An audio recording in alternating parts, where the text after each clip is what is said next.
I wish you could see what a beautiful picture this is with all of us here this morning.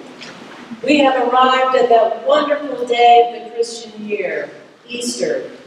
Even though this is April Fool's Day, this is no joke that we have come together to celebrate in a most joyous fashion. The last time Easter aligned with April Fool's Day was 1956. Who was alive back then, 1956? Fess up, fess up. The next two times in this century are in 2029 and 2040. I may be around on this earth to see that, but there is no guarantee. The wonderful thing is that if I do not make it, there will be a wonderful transformation and I will have everlasting life. Again, this is cause for celebration and not for trying to make jokes. Our gospel reading comes from John this morning. In John's love of comparing light and dark, at this first Easter morning, it was still dark. Was this to show how shattered the lives of Jesus' followers were, confused about what to do next, not believing what had happened on Friday, fearing the worst? Perhaps their thoughts were swirling about. Could this have been a grand joke and we will never see Jesus again? The other Gospels have this day begin in the light, but John cannot resist. Mary Magdalene comes alone and discovers that the heavy stone has been removed from the tomb.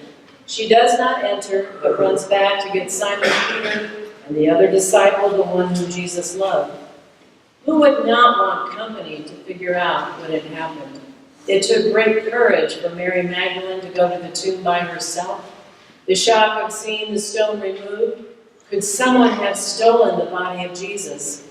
When the two disciples complete their mad dash, they discover that the linen wrappings were there, but no body. What was going on here? The cloth that had been covering Jesus' head was rolled up in a place by itself, suggesting that it was a deliberate move to take it off and not just drop it on the floor of the tomb. These two disciples then returned home and left Mary Magdalene alone.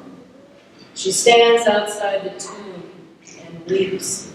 When she finally bends down to look inside the tomb, she sees two angels in white sitting where Jesus' body should have been.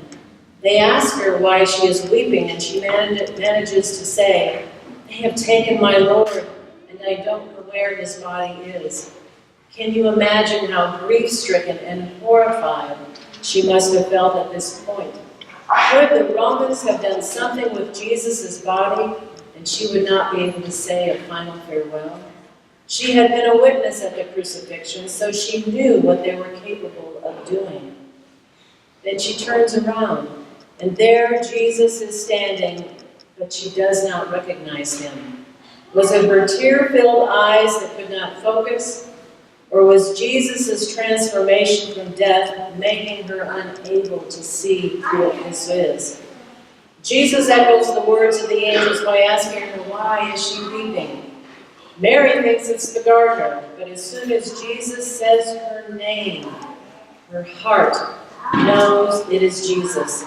Rabboni, she cries out. Mary wants to grab hold of him to feel his presence again. But Jesus cautions her to leave him be since his ascension had not taken place yet. Mary is told to go back and tell the other disciples this great news. Tell them, I am ascending to my Father and your Father, to my God and your God. So inclusive for all who follow Jesus. The disciples apparently listened to Mary Magdalene. Of course, Peter and John had already shared the news, so it wasn't a complete shock. Did Peter and John wonder, however, why they had not seen Jesus? We don't know what their reactions were. In John's Gospel, we hear in the following verses how they were all huddled together in a house filled with fear and anxiety. So acceptance was difficult at this point. It took the appearance of Jesus to help them realize what had happened. But we know, don't we?